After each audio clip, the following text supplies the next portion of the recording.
Good afternoon, everybody. This is Pod 366, a Weird Movies podcast. I'm Giles Edwards, and I have the good fortune of hosting you this evening as our boss Greg is on a top secret mission.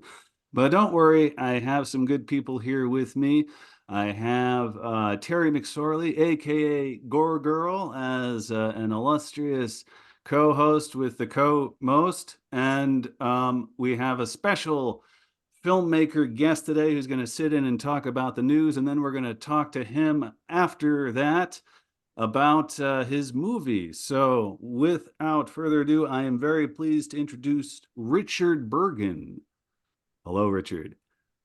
Hey, Giles, thank you so much for having me on the show. It's an honor to be here. And I remember when I discovered the 366 Weird Movies site, I was thinking, this is such a great idea. And, it's like the alternative version of the Academy Awards if it's like the best weird movies.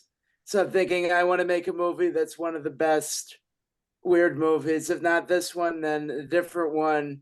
And I was really happy to read your review of Fang. I'm glad you got a lot out of it, and I'm glad it was fantastic for you. It was difficult movie, but yes, as you say, Oh, thank you. fantastic. Well, Um, it's funny that people say it's so, difficult and bleak, but like when I'm watching it now, I usually end up laughing a lot. But I have a very warped sense of humor and working on it. That oh, don't work combination too of hard those on that. factors. We're always looking for people with different perspective, but we got some time constraints, so I'm going to dive right in, and hopefully, when I hit this share screen button, I'll see what I want to see, which is this. Hey, can you see an image? Oh yeah, I say it. All Yep. right. Well, we have a TV bunch of is glowing, yeah. and Oh, not yes, it glowing in is. a wholesome way. So we have 8 things to crash through. So normally we play a little game of having me on the spot describing what is being seen. But I'll just briefly say that this is a screen capture from a new movie that's out. And as observed by Richard, there is a glowing screen, and he saw the TV glow. Terri, I imagine, saw the TV glow. I'm seeing it glow. And the title is I Saw the TV Glow, which is coming out as you're watching this today, directed by Jane Schoenbrun. And it's been on our radar for a while. We've talked about it, and we'll have some pertinent links to a trailer and perhaps the A24 film site. I'll read their byline briefly. Teenager Owen is just trying to make it through life in the suburbs when his classmate introduces him to a mysterious late night TV show, a vision of a supernatural world beneath their own. In the pale glow of the television, Owen's view of reality begins to crack. So that sounds promising. I like evil Oh yeah. TV tech. Any views on this, Richard or Terri, that from something you read or saw?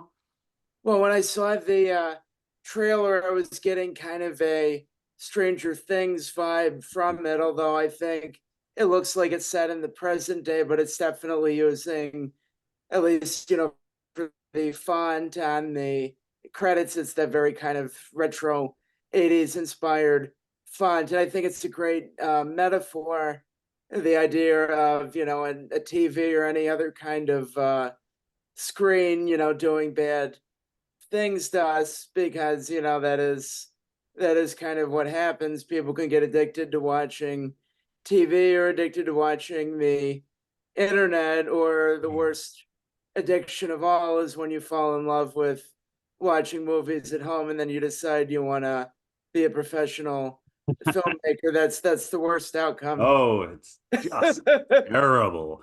Terri, do you have anything to add to this? And it's okay if you don't. Well, A24 films, they've done some interesting stuff for sure. I've definitely enjoyed some, and I can't say I'm super sucked into this one, to be honest. Probably be waiting until the 11th hour to check this one out, to be honest.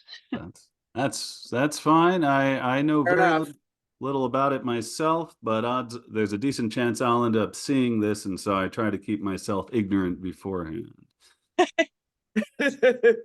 Oh, I've already accidentally skipped to the next image. Did you have something you wanted to add about the other one, Richard, or are we good to talk about this young woman here?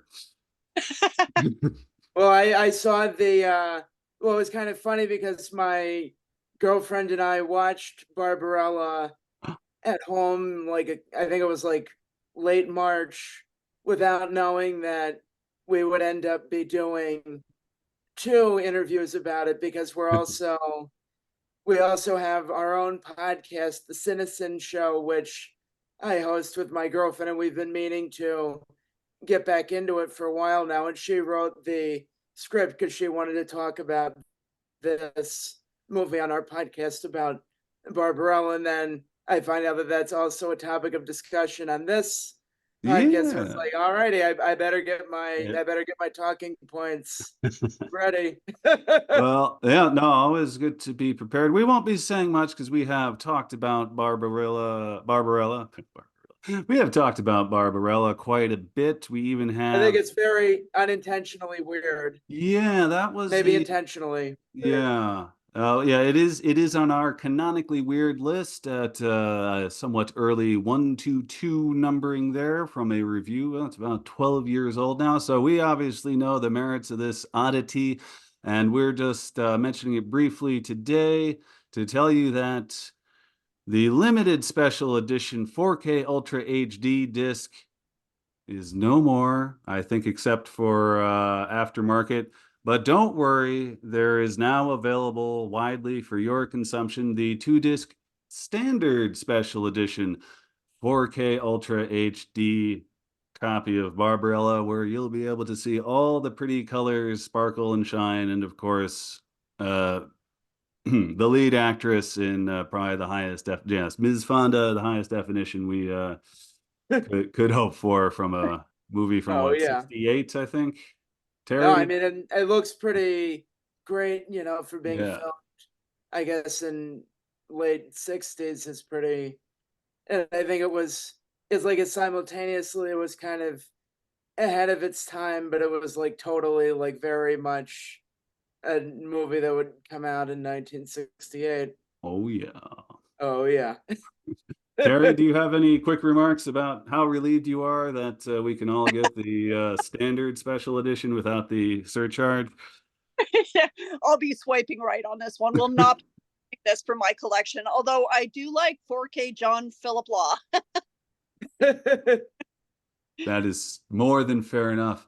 All right, we're going to shuffle forward with another thing. Basket case. It's a nice new, and this one is the limited edition release, which if history repeats itself, even if this sells out, they'll want to keep selling it. This is from our good friends at Arrow, who have for us this limited edition basket case, 4K Ultra HD, and we are pretty much all familiar with this movie, and there are a lot of contents for this, a whole lot of contents, audio commentary, archival audio commentary, about a dozen or so different interviews and featurettes about production, some outtakes, and of course, for the limited edition, they really like that reversible cover sleeve thing, so that's going to be going on with this. So in case you don't like the basket that you may see on screen right now, who knows what might be on the inside? It might be creepy. So this is out now. We're fans of Basket Case, and it's always good to see odd stories like this given the Cadillac treatment. Any comments, Richard or Terry? This Well, I is think. Oh, sorry, you can go. I think we were both kind of like chomping at the bit, much like Belial was chopping to get out of the basket. Terry, you can go first. Go for it, Terry. yes. Well, what's in the basket is this is in my Netflix basket. Already bought it. I am a huge fan of this Rock and movie. roll. I love it so much, and I'm so stoked to have an Arrow version of that. Their films are always great. They have fantastic extras. I have many in my library. I couldn't be more thrilled to have an addition. I kind of do wish though that it had the sequels in it too as an added bonus. But yeah, so excited about this Yeah, one. box sets are real nice when you get it all together. Richard, you had some remarks, I think. Yeah, now I'm trying to get back to my remarks. Well, I got something in there. I think definitely my movie Fang will hopefully appeal very much to fans of Basket Case. I think it's kind of in sort of the same genre. This a very kind of gritty urban horror with dysfunctional relationships. And I don't know what that genre is. Oh, there's got to be a shorter name for it, but I'm Yeah, calling it now. there should be, but yeah, no, I hear you. All right, so that's Basket Case. It's out. We're all very excited. It's going to look very nice. Yes, Arrow does amazing work, and we're going to go on to a movie that I know virtually nothing about. Uh, God. on Blu-ray, Wow. not 4K it seems, but at least on Blu-ray. And I'm going to do a quick look at the Amazon posting here. It looks like it has a number of bonus features, primarily interviews with the various talent involved. Oh, and also a 20-page booklet. We're looking at the cover for Singapore Sling, which I will briefly describe for your enjoyment. Black and white, some sort of dangly chain motif.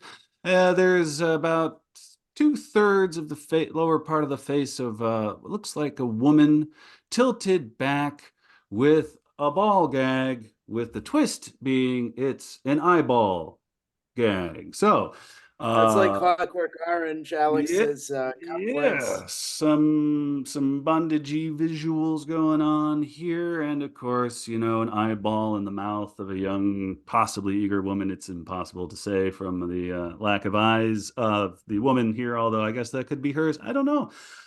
We did enter Singapore Sling into the Apocrypha. It was one of the first things once we opened that door to charge right through and get covered. So it is Apocrypha, it is recommended, and it is now available for your enjoyment on Blu-ray. Terry, have you seen this? I sure have. I actually reviewed this. I believe I called it perverted poetry. I believe that was a phrase I used. Yep, this has every kind of weird sexual. You've got incest, forced vomiting during sex. You got all kinds of. You got a mixed bag here. Oh, But that said, it's a very intriguing relationship the mother and daughter have. There's something that just makes this film extremely watchable. I actually enjoyed it quite a bit. I don't know if that's wrong, but I sure did. I, it's a yeah, story. It was well told. Those are there yeah, to enjoy. very great visuals, some really just spot on performances. I'm not sure if I'll be picking this up on the Blu-ray, but I might. I'm considering it. I think it's a really interesting film, and actually made my top list of for the '90s favorite films. So Yeah, because I knew it was on our queue, reader suggested queue for ever, and I think it only got I think it was only held back because it was not widely available, at least in a a Until good now. image version. But yes, that has certainly been remedied. I don't know what outfit released this, but bless them for doing so. And so yes, it can be your Singapore Sling, and Blu-ray goodness can be coming your way. Let's see, looking at the time. All right, we're 4 through, and we're halfway through our time. We've got 4 to go. So I'm gonna, unless you have anything to add, Richard, about Singapore Sling, I'm gonna shuffle us to the next image. Well, based on that cover, I would definitely consider buying that Blu-ray. I would probably keep it in the closet and then then take it out to show to people. Really test to see if you're on the same wavelength. Yeah, Yeah, looks yeah. looks like a good one What for friends are that. for. All right. Okay, this is from Deck Analog. They're another good. I don't know if Oh, they're up this in looked intense in the trailer. it. I've actually seen this. So while I stall for a moment while describing what we're looking at here, this is the film cover here from Deck Analog Distributors, which I've come to also hold as a hallmark of quality releases. Time of Moulting, a film by Sabrina Mertens, which I saw apparently about 4 years ago and went so far as to recommend it for the Apocrypha. Have either of you two even heard of this before arranging for this little do? No, I had not. Yeah, I don't blame you. It slipped through the cracks, and I think I even this was before I go to this festival. Greg has a list of things that he thinks should be seen. I have my own list of things, and we confo about what kind of coverage. And this was on my list because it's I don't know what caught my eye in the description, but it's a very slow thriller, I guess, might be a way to describe it. It's a series of 50 or so different shots of this young girl and two women's life. She ages at some point during the film. And there's a sort of domestic misery that's very well established early on, and then there's a strange and sinister turn toward the end bit. So it's the kind of thing that if you're a fan, I'm gonna provide the warning that be a fan of art house and be a patient film viewer if you want to check this out. It's absolutely fascinating, but is definitely going at its own tempo.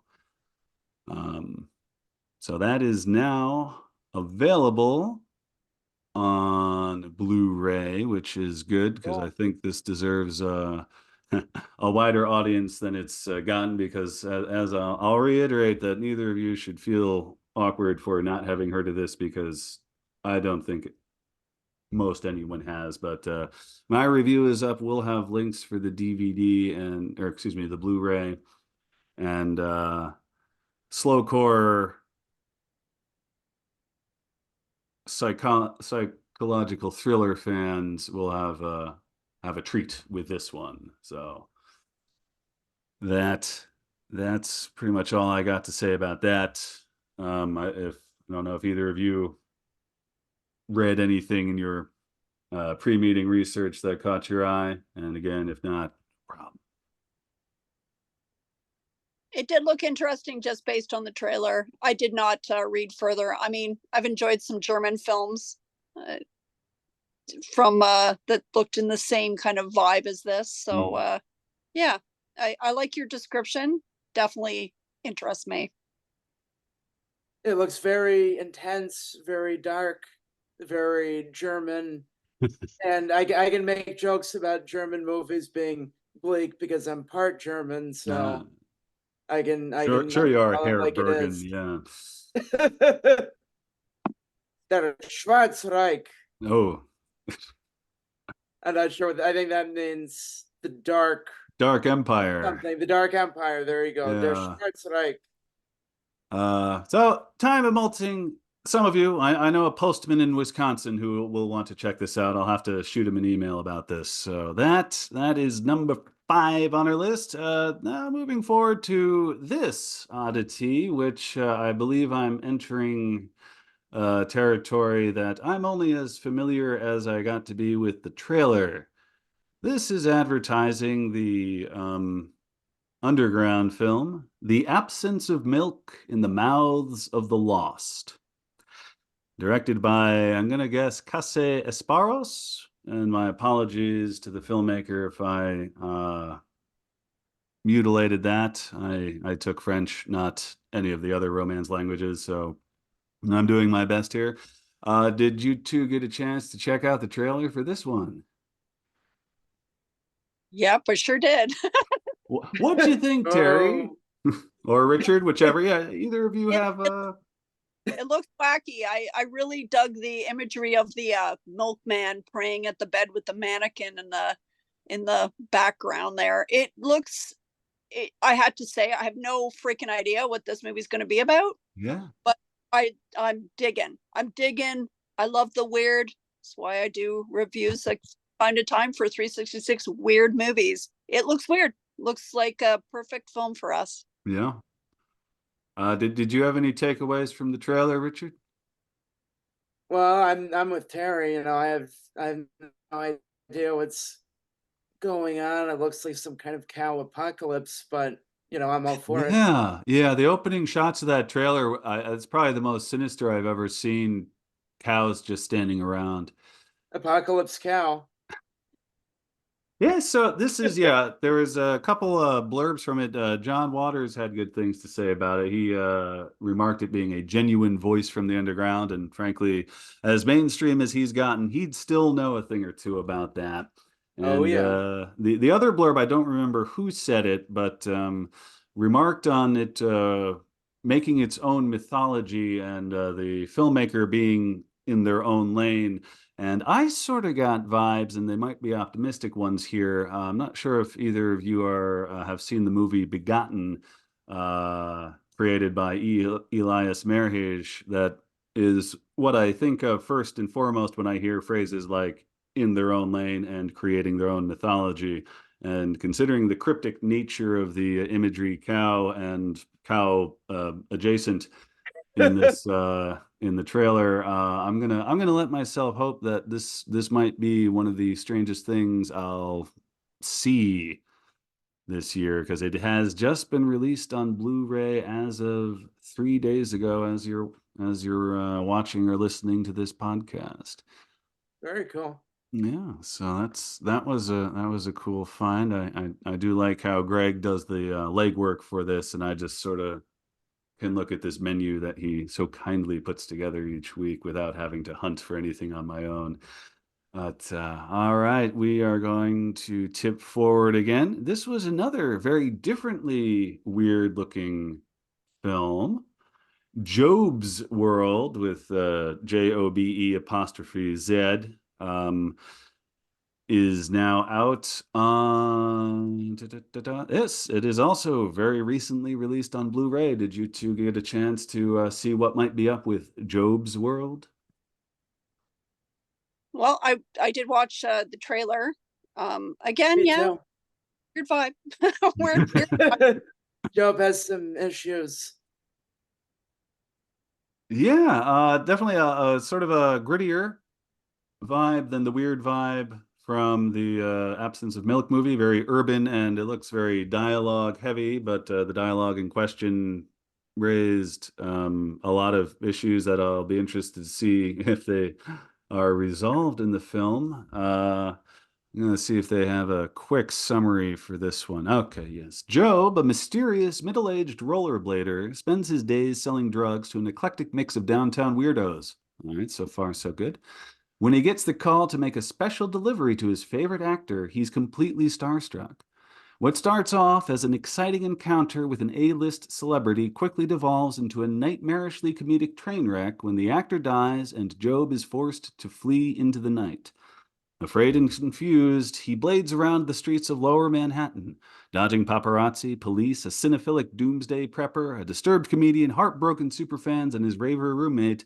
He fights to clear his name, all while entertaining his mom, who is visiting from out of town. And it's that last little touch that I quite like, because they're going to ground Yeah. this somehow into like, oh, this will be very incidentally a sitcom. and and that's a great hook for anyone who might be reluctant about diving into a chaotic evening of strangeness. It's like, oh no, here's this lens for you to approach this through. So that looks like very strange and a lot of fun as well. Oh yeah. No, there's definitely guys like him in Chicago, including the rollerblading part. Yeah, I'm in a smallish city and not in downtown, so I think the last time I saw a rollerblader was my college days, and it was some college rollerblader, not a cool middle-aged one going around No, not Job. smoking strange drugs and meeting with A-list actors. Any closing thoughts on this one, Terry? Nope. I No. think I'm That's all right. So that is gosh, let's see. So that is 6 Blu-rays that we've covered. There's a movie that is out now, or very soon, excuse me, out at the end of May. I saw the TV Glow. That is going to be hitting select theaters at some point before the end of this month. The next little item that Greg regretted being unable to introduce his own self is just a bit of something concerning a director whose career we've enjoyed these past number of years now. Let me get that image back up. This is not a still from the film. This is not the poster for the film. The film, I don't believe, even exists yet. But when it does exist, it will be a film from director Cosmatos, Panos Cosmatos. And these two famous people that you may see before you, but I will tell you who they are. One on the left, Kristen Stewart, and on the right, no longer working for the rebellion, is Oscar Isaac. He's grown up, gotten a steady job as whatever he is for Panos Cosmatos in this feature. So let me just quickly scroll through this little blurb that Greg sent to me. The title of the film is Flesh of the Gods, and let's see if there's a byline. Here we go. In glittering 80s LA, married couple Raul, played by Oscar Isaac, and Alex, played by Kristen Stewart, descend each evening from their luxury skyscraper condo and head into an electric nighttime realm of 80s Los Angeles. When they cross paths with the mysterious and enigmatic Nameless and her hard partying cabal, Raul and Alex are seduced into a glamorous, surrealistic world of hedonism, thrills, and violence. That Now, sounds pretty exciting. it does sound very exciting, and the fact that it's Cosmatos shooting this, and the fact that it's 80s LA, I think we're going to be blindsided by the amount of sinister neon pink. That's More my than in guess. the TV glowing. Well, right, actually, yeah, probably put that to shame. This is that'll have nothing on this guy because I know certainly having seen Mandy, and then there's Terry. You can help me out here. What's that other one? On the Black Rainbow. Thank you. Beyond the Black Rainbow. He's a very interesting storyteller, makes interesting characters, but if there's something that I think he does better than anyone else that comes to mind, it is atmospheric lighting. Just knows how to make something look beautiful in an unsettling way. It's a very, very Giallo tradition there with it's sort of having gone bad because he seems to have like these kinds of sickly versions of these colors. So this is certainly going to look amazing. Considering the two leads, the acting is going to be amazing. And the premise, I really don't need much more than that. I'm already sold on this project. I don't know if either of you got this. Richard, did you read anything beyond the blurb Greg sent along? I didn't get too deep into it, but it felt good to be included in the inner sanctum of weird news releases before it goes public. Well, no, you're very welcome. Part of the reason we do that is the more other people are prepared, the less I have to be. So it's That's a good policy. No, I mean, my advice for anybody who wants to make their own movie is like, if you don't have much experience, you got to find people who are more experienced than you and more prepared than you, and then you learn from them. And it's a learning experience, but hopefully not a learning experience that ends in disaster, because sometimes it does. Well, we can certainly hope it doesn't. And speaking of movie experience, we are talking to you, Richard, who has made a movie. And so what's going to happen now is I'm going to close out this meeting, and then behind the scenes, I'll be reaching out to the two of you once Zoom lets me re-invite. But for our viewers and listeners at home, in the car, or wherever they may find themselves, the transition will be seamless, and it'll be as if we never left at all. So, for the time being, farewell, but stay tuned. In a few seconds, you'll see us again. Hello again. As I threatened before, you are going to hear us immediately. But for those of us recording this podcast, we are back again after a very brief break.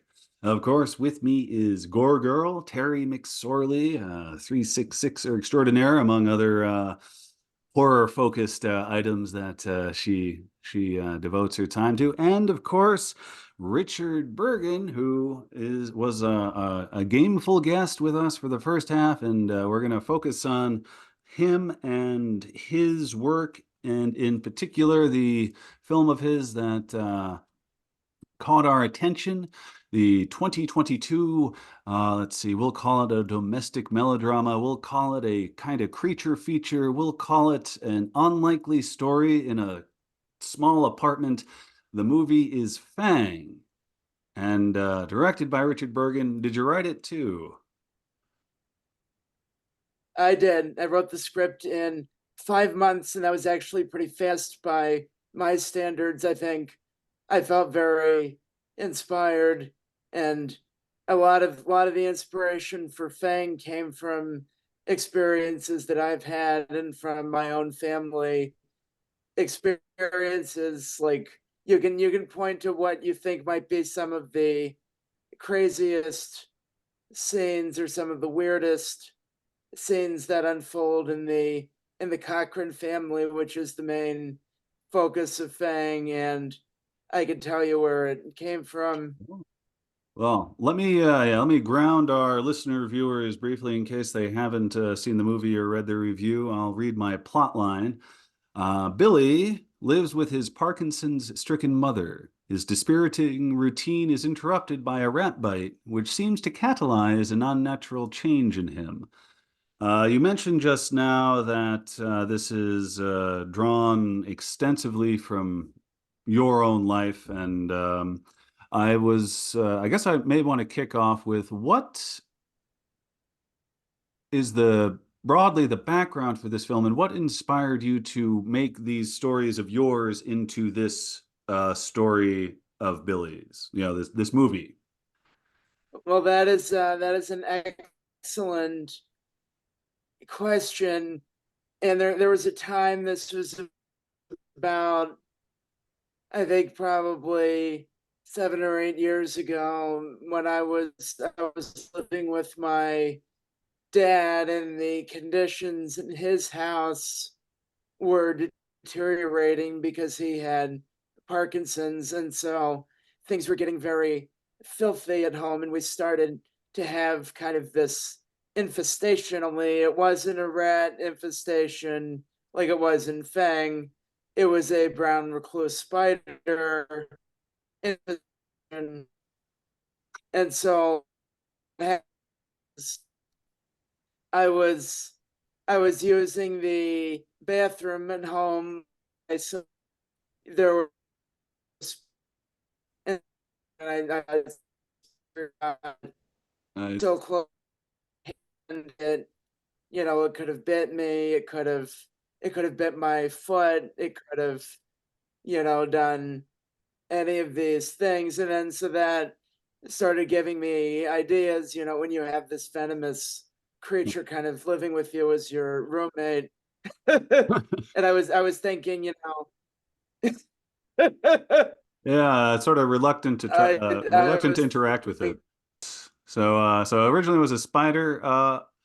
Rat is not in not a rare choice, but an unlikely one. I mean, everyone's familiar with spider bites and all the great fun stuff that oh yeah, happens to you with Spider-Man, those. Spider-Man.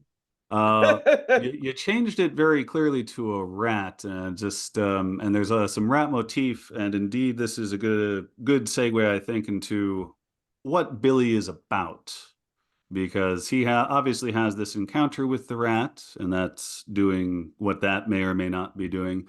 But he also has this world he's created, which is seems to be peopled, if you will, by humanoid rats, at least from the glances of the drawings I may have misseen there. I wonder if you might elaborate on Billy as a character and this world and rats, as you know, that's a lot of what this movie is about.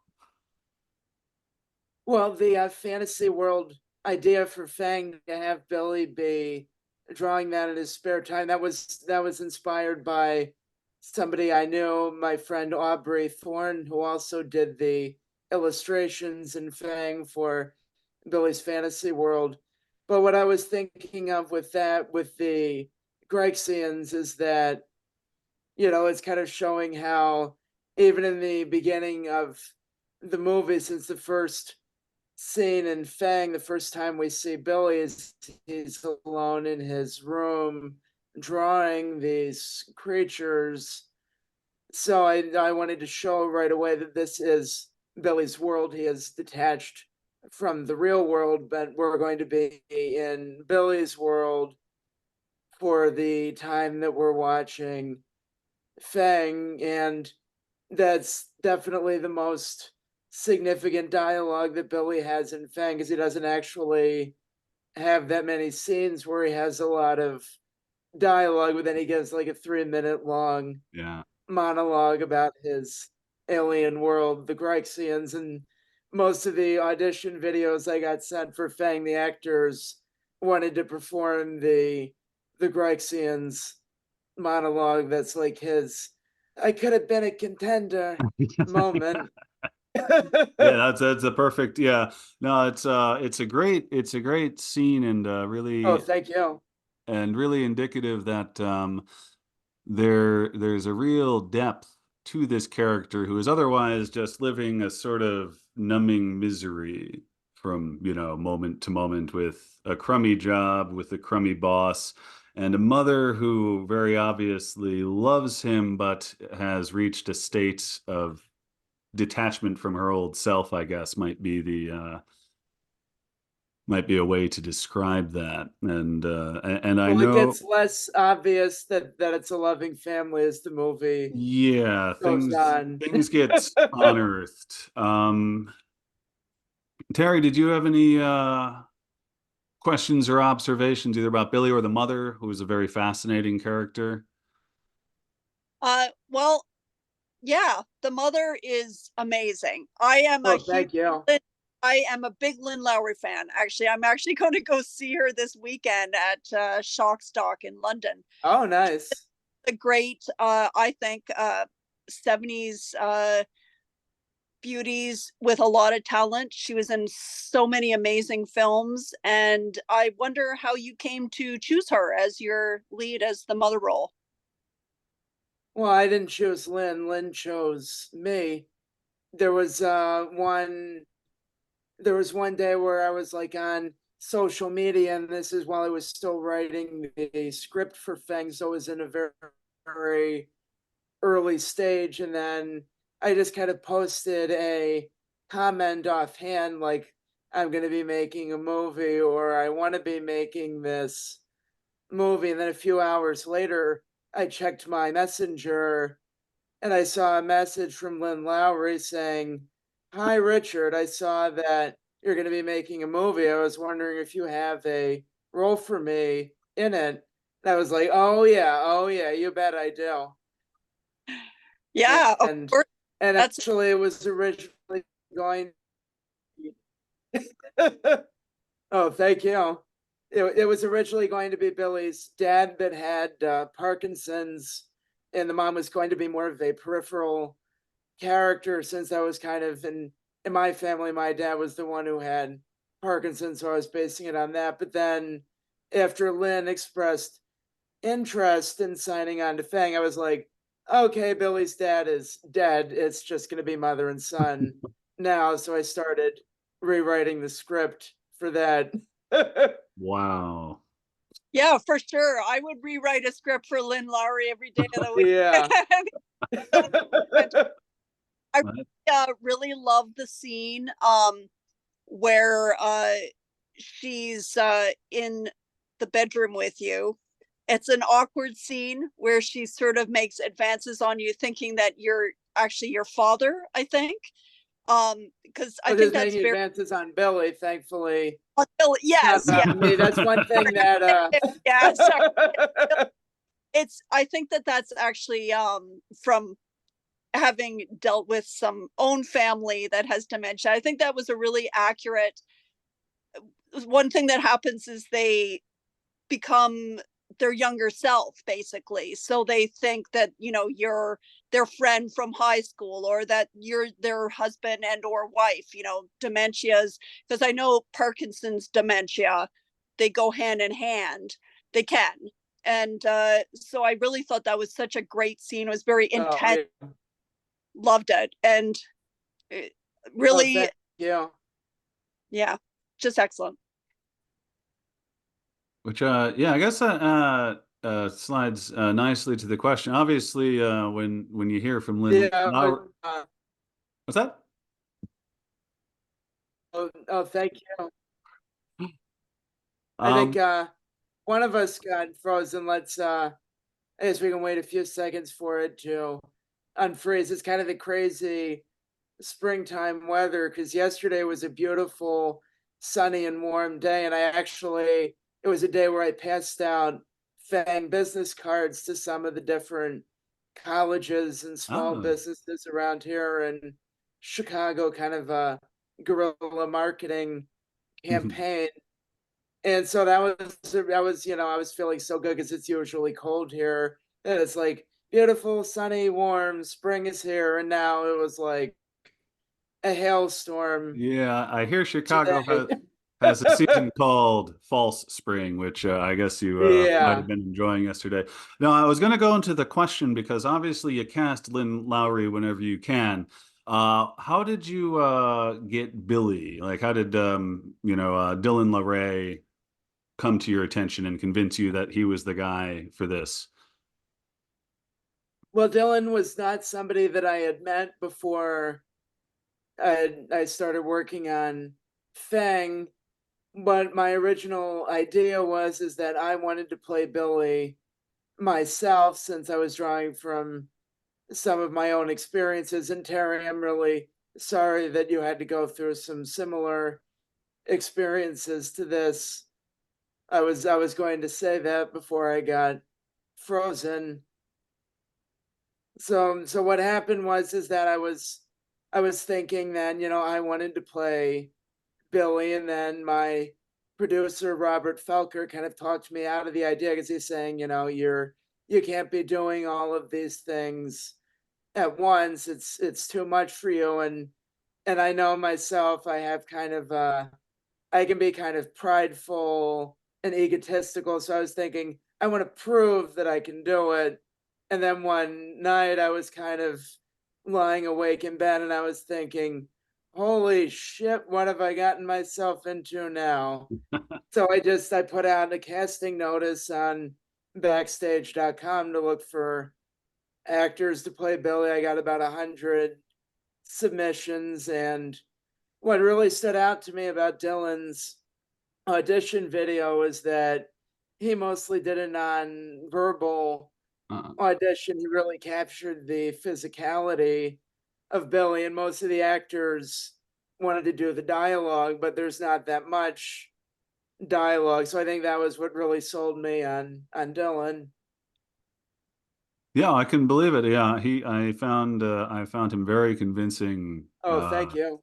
throughout, and him and Lowry together is just as I remark in my review, a lot of awkward to truly painful scenes that involve the pair of them, particularly the one that Terry mentions with the flashback, the mother's sort of regression back to her younger self and treating Billy like Billy's father in a way that, well, is distressing to, Yeah, put it lightly.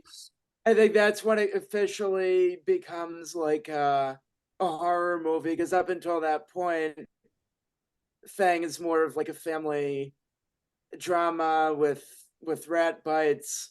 But I think it becomes horror because of the mother and son relationship between Billy and Jaina. Yes. Yeah, that definitely, yeah, that so a dark corner is turned with that particular scene there. Now, I'm gonna dive in here.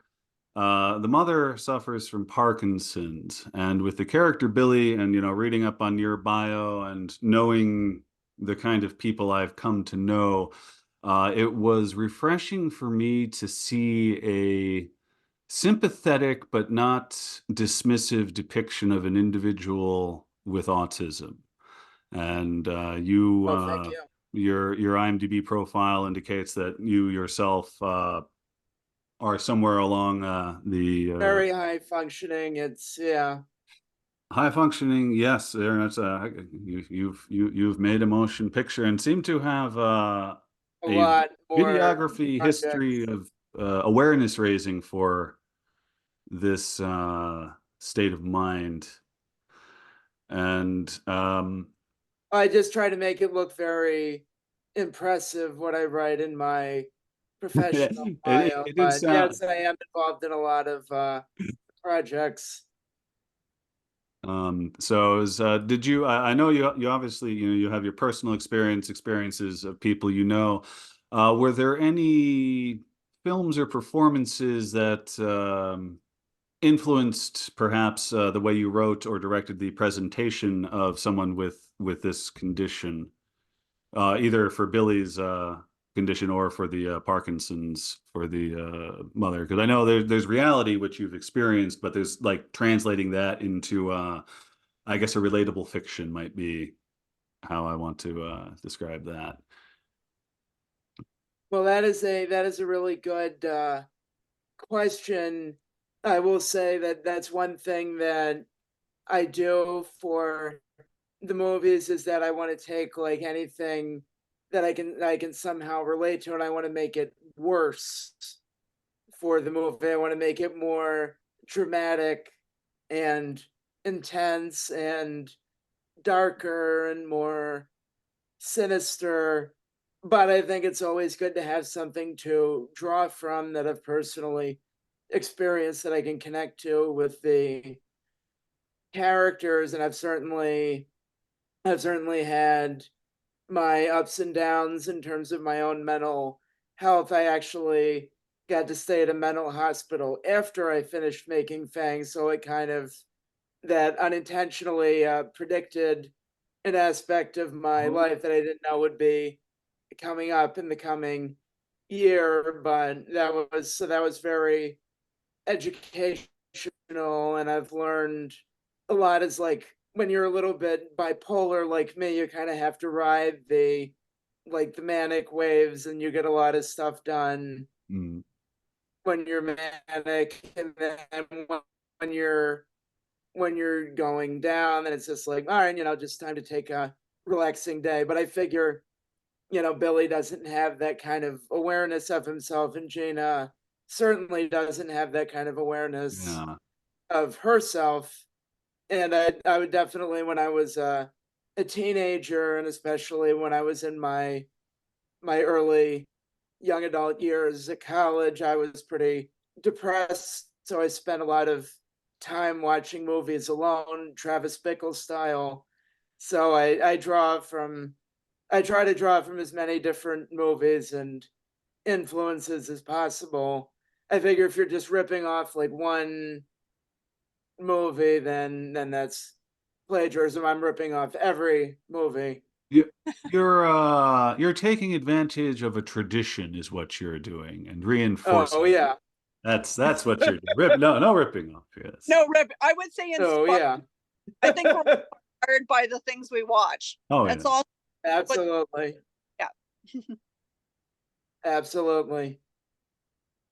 So yeah, and also yeah, you mentioned since you've grown and learned about yourself and how you operate, and one of the truly sad thing, there are many sad things about Billy's life in the movie Fang, but one of the truly sad ones is he has no opportunity to take a moment to even try. Like he is very much stuck in this moment to moment existence, whether it's at home enduring his awkward to horrible home situation because of you know I like that description, awkward to horrible. and when he's not there, he's stuck at this terrible little job with a schmuck who seems to have absolutely no awareness that some people's lives are harder than other people's. Gosh, what was that guy's name? He had a yes, Mr. Wolfson. Wolfson was just absolute trash as far as I'm concerned, but wonderfully portrayed, because I know there are people like that No, out. Tom White did a great Oh job. yes, and the dialogue was all very convincing about, oh, especially when he's bragging about his daughter who earned everything she got. I was like, oh God, this. Well, but anyway, so yeah, to get back to where I was before, is like, yeah, Billy is stuck here. He has an escape route, and eventually that's closed off because I don't think after you say the very bad encounter with his mother, I don't think we ever see him drawing again. At Oh, I least, never even noticed that. You're right. We don't. Maybe that was like an unconscious yeah. thing for me. I didn't intend that in the script that he stops drawing, but you're right. He does. Yeah, I think there's like one shot where you see him just sort of scribbling like a frowny face or something on the page, but his world building is yeah, over once he effectively kind of has to shut down. So yeah, it was well, as you I can tell that you read the review, and is one of those things I don't often do, is the recommended with a word of warning there. No, I was kind of proud to get that. I was like, I didn't realize it was this intense. I guess it's because it's like part of it is when I've been working on Fang in some capacity basically since 2019 for over Mhm. 5 years now. So I'm so familiar with it that it's always fascinating to me to see what other people think and what they get out of it when they're seeing it for the first time. But when I saw recommended with a warning, I was like, wow, that's pretty cool. And Terry, did you have any questions while we've got the writer director here with us about Fang, or Well, I was kind of curious if you have any other avenues for getting this film out there. So I did see that it's available on Amazon, but I'm just curious if you might consider like throwing this up on your YouTube channel. I see that Sin has a YouTube channel. Maybe putting that on there with like monetization or something, making it a little more accessible to Joe public. I mean, I hate to say it, but I kind of feel like a lot of people, Oh there's so yeah. free ways to see movies with Tubi and YouTube. Oh Else. yeah. No, people are like 199, I'm not paying Oh, that to watch this. sure, I know what you're saying, but I kind of feel No, like I feel you. will sit through a commercial before they fork out the $1.99, and I just wonder if Absolutely. you have a great movie there. You really do. I watch a lot of movies, a lot of horror movies, tons of them. Like you have no idea. You're a I gore watch girl. like thousands. I horror movies, and I watch everything from like a short film where a guy's eating shit to like something wonderful. And I just Oh, think thank you. it, it should be out in the and yeah. Yeah, there's literally a movie called Shit by the I don't know if that's 366 weird movie moves there. Yeah, and that there's probably a 366 review of that one. Some kind of eating something that is not chocolate movie has gotten mm, a review. but getting back to Fang here. But sorry, I just wanted Yeah. to say if you were considering if there's any other way to see your film. Oh, thank you very much for asking, Terry. Actually, Fang will be on free streaming platforms very soon. It got licensed by Tubi in late March. And then this whole thing with like Film Hub is like, that was something I didn't really know much about until I started working on Fang. But the way it works is that you submit your movie onto Film Hub and then they license it out to different platforms that stream it, since most of the platforms will not just let you be like, hey, Toby, take my movie. Mhm. They have to go through the aggregator. So I don't know exactly when it will be on Tubi and Plex and possibly Freevee too, but it will. And I would love for Fang to get on like a YouTube rental thing too, because I know a lot of movies have that too. But my distribution partner and I, Dave Rikita, we were talking about how, we're kind of lying in wait to start pushing publicity for Fang the most after it gets on Tubi. Yeah, no, that's really great. I'm Oh, thank you. started TikTok and they're so about Tubi, the reviewers on there. And Oh yeah, everybody's watching Tubi now. I installed it on my TV too. I don't want to be left out. no, I look forward to talking to you, Richard, because I will absolutely on my Twitter, on my blog, and on my TikTok. So I really enjoyed That's it. awesome. Well, thank you so much for your support, and I'm really glad. It was a wonderful experience for you to watch Fang, and I've heard this. You're not the only people who've told me that it was something they could relate to from their own family, and it makes me sad to hear that, but it's also an honor for me to make a movie that means something to people and that is hopefully cathartic for people who've dealt with traumatic family situations and diseases. And if anybody got bitten by a rat, maybe it's cathartic for that too. Yeah, it's a less common story. Certainly, I have lost virtually all my awareness of mainstream cinema to speak of since I've been doing 366. I've been doing No, I'm 366 for mostly so paying. I'm long. mostly like when you're actually making movies, it's like I'm not watching 90% of the movies that get shown in theaters now because I don't have time. Yeah. But even in the yeah, the more the nichier areas that I generally explore, not quite as thoroughly as Terry here, but this it's an uncommon perspective, especially since Billy being the protagonist and all, uh, makes it yeah, it's that much more screen time for it and that much more of delving into what it is like to be like that.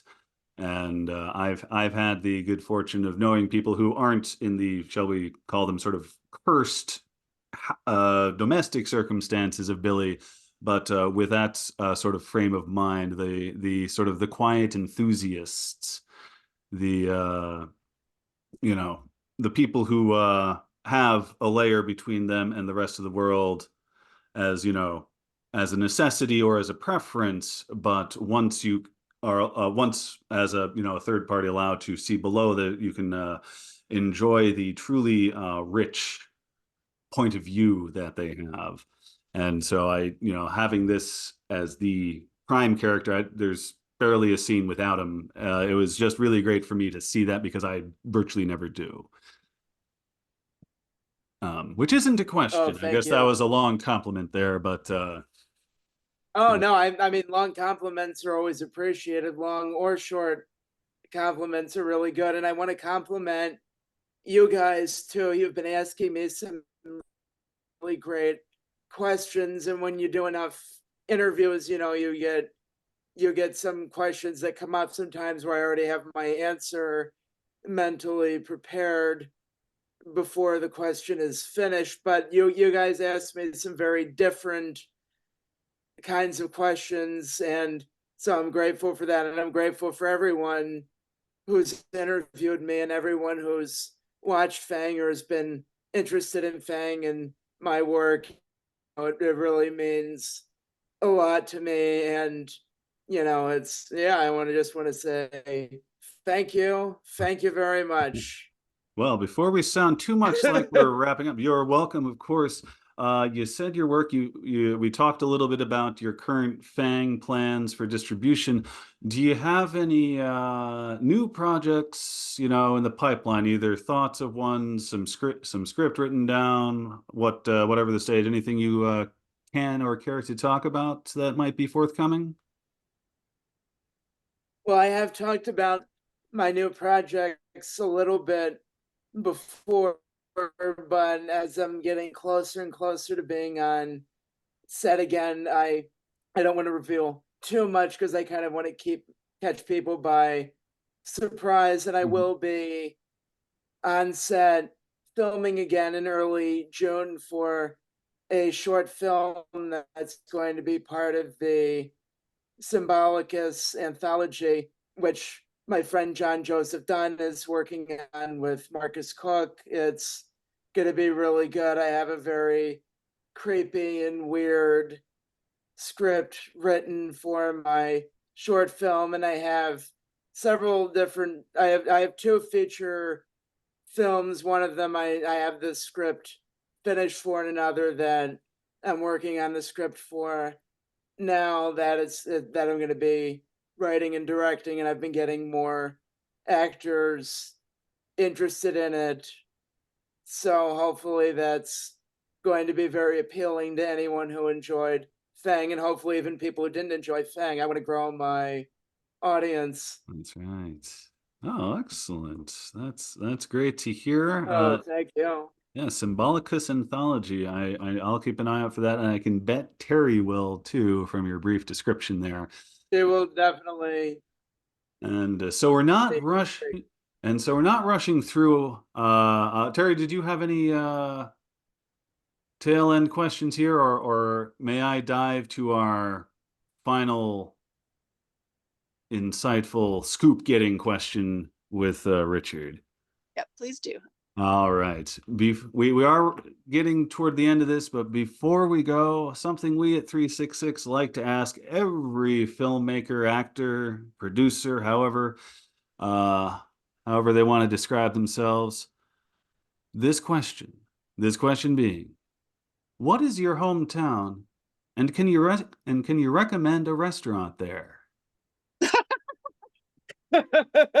Oh, that's a good question.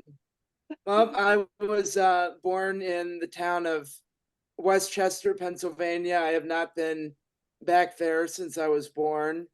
I grew up in St. Louis. I would say definitely try Emo's Pizza. It's unique to St. Louis style pizza. And you said you're in Chicago now? How I long? am, yeah. And then I lived in Florida for a few years too. So I've been living in Chicago for a little while now. The warm tropical weather, that was kind of a shock to the system for me, and I'm like, I want to go back to the Midwest. That's right. Back where there's gray, drizzle, and cold. I hear you, friend.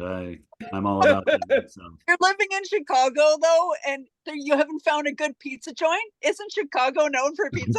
No, Chicago Hey, he was probably has getting some to great pizza. Oh yeah.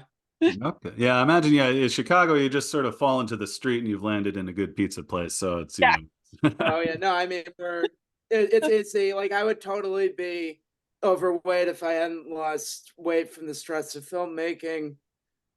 Ah, yes, the unlikely diet path It's for the people Fang is like, hey, you want diet. to lose weight? Oh, well, write and direct a movie. You'll get. Oh yeah, you'll lose some weight and still get to enjoy all of the delicious food that Chicago has to offer.